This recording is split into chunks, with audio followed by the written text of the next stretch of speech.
Volume 3. Chapter 3. This little explanation with Mr. Knightley gave Emma considerable pleasure. It was one of the agreeable recollections of the ball, which she walked about the lawn the next morning to enjoy. She was extremely glad that they had come to so good an understanding respecting the Eltons, and that their opinions of both husband and wife were so much alike, and his praise of Harriet, his concession in her favour, was peculiarly gratifying. The impertinence of the Eltons, which for a few minutes had threatened to ruin the rest of her evening, had been the occasion of some of its highest satisfactions, and she looked forward to another happy result, the cure of Harriet's infatuation. From Harriet's manner of speaking of the circumstance before they quitted the ballroom, she had strong hopes. It seemed as if her eyes were suddenly opened, and she were enabled to see that Mr. Elton was not the superior creature she had believed him. The fever was over, and Emma could harbour little fear of the pulse being quickened again by injurious courtesy. She depended on the evil feelings of the Eltons for supplying all the discipline of pointed neglect that could be farther requisite. Harriet rational, Frank Churchill not too much in love, and Mr. Knightley not wanting to quarrel with her, how very happy a summer must be before her. She was not to see Frank Churchill this morning. He had told her that he could not allow himself the pleasure of stopping at Hartfield, as he was to be at home by the middle of the day. She did not regret it. Having arranged all these matters, looked them through, and put them all to rights, she was just turning to the house with spirits freshened up for the demands of the two little boys, as well as of their grandpapa, when the great iron sweep-gate opened, and two persons entered whom she had never less expected to see together. Frank Churchill, with Harriet leaning on his arm, actually Harriet. A moment sufficed to convince her that something extraordinary had happened. Harriet looked white and frightened, and he was trying to cheer her. The iron gates and the front door were not 20 yards asunder. They were all three soon in the hall, and Harriet, immediately sinking into a chair, fainted away. A young lady who faints must be recovered, questions must be answered, and surprises be explained. Such events are very interesting, but the suspense of them cannot last long. A few minutes made Emma acquainted with the whole. Miss Smith and Miss Bickerton, another parlour boarder at Mrs. Goddard's, who had been also at the ball, had walked out together, and taken a road, the Richmond Road, which, though apparently public enough for safety, had led them into alarm.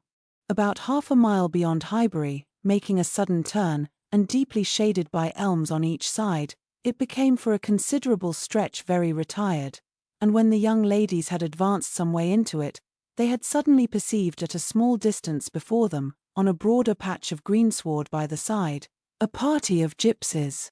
A child on the watch came towards them to beg, and Miss Bickerton, excessively frightened, gave a great scream, and calling on Harriet to follow her, ran up a steep bank, cleared a slight hedge at the top, and made the best of her way by a short cut back to Highbury.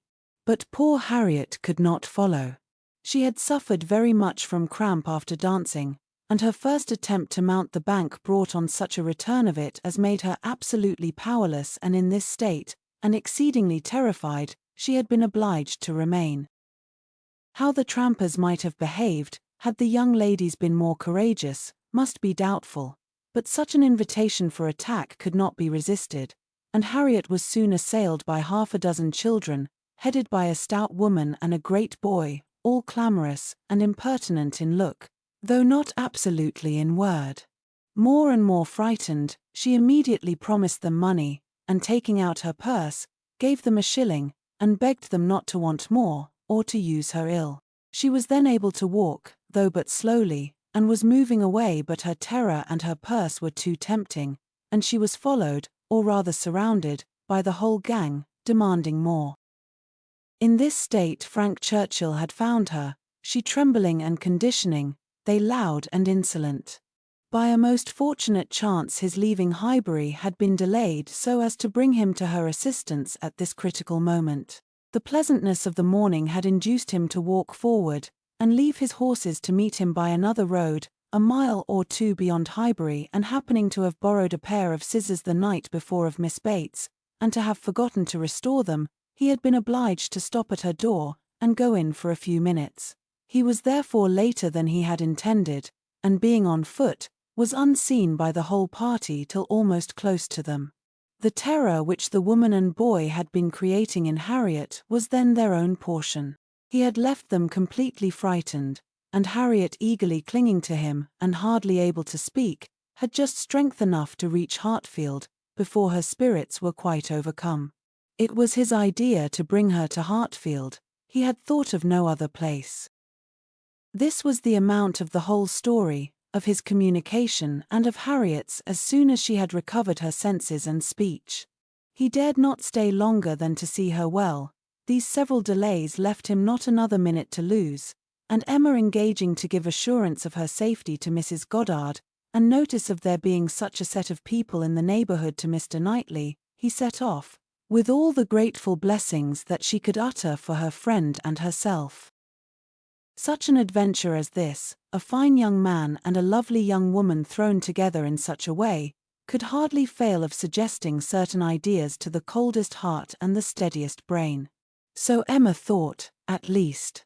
Could a linguist, could a grammarian, could even a mathematician have seen what she did, have witnessed their appearance together, and heard their history of it, without feeling that circumstances had been at work to make them peculiarly interesting to each other, how much more must an imaginist, like herself, be on fire with speculation and foresight, especially with such a groundwork of anticipation as her mind had already made.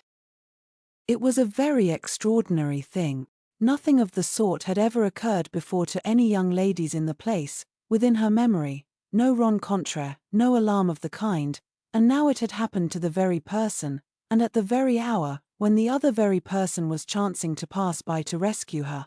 It certainly was very extraordinary, and knowing, as she did, the favourable state of mind of each at this period, it struck her the more. He was wishing to get the better of his attachment to herself, she just recovering from her mania for Mr. Elton. It seemed as if everything united to promise the most interesting consequences. It was not possible that the occurrence should not be strongly recommending each to the other.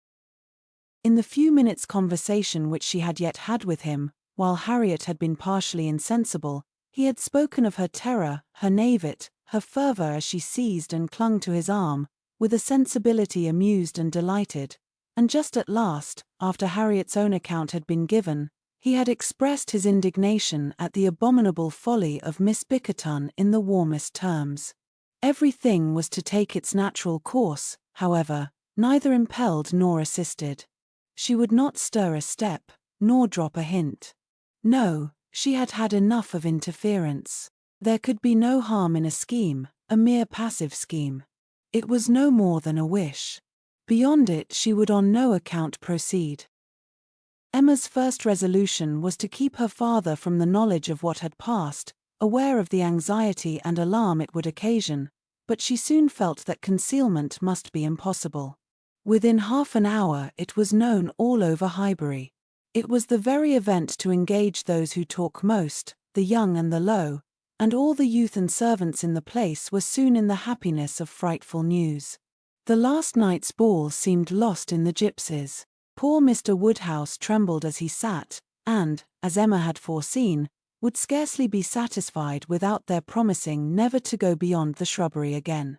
It was some comfort to him that many inquiries after himself and Miss Woodhouse, for his neighbours knew that he loved to be inquired after, as well as Miss Smith, were coming in during the rest of the day, and he had the pleasure of returning for answer that they were all very indifferent, which, though not exactly true, for she was perfectly well, and Harriet not much otherwise, Emma would not interfere with. She had an unhappy state of health in general for the child of such a man, for she hardly knew what indisposition was, and if he did not invent illnesses for her, she could make no figure in a message.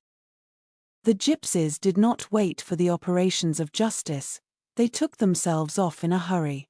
The young ladies of Highbury might have walked again in safety before their panic began, and the whole history dwindled soon into a matter of little importance but to Emma and her nephews.